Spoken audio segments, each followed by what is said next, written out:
চোর করে খাবে তো তোমরা তো খালি নেই হ্যাঁ খালি আমি তোমার চালানো 60 টাকা কাঁচা কলা আর আমি চোর করে থাকুন নাপি দিয়ে হ্যাঁ টাকা কলা ছিল তুই হয় খালি না টাকা কলা দুইজনে খাচ্ছে খালি তুই খাচ্ছ হ্যাঁ কি বাপরে বাপ এই নাপিতটাকে না তো রাখ খবর আছে তাই নাপিতটা ডাবল তো শোনো বাচ্চা একটা কথা বলবো কি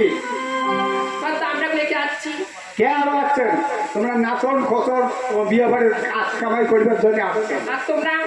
আমরা গরু বছর দেবো মানে কামান দেবো ওই জন্য তোমার নামে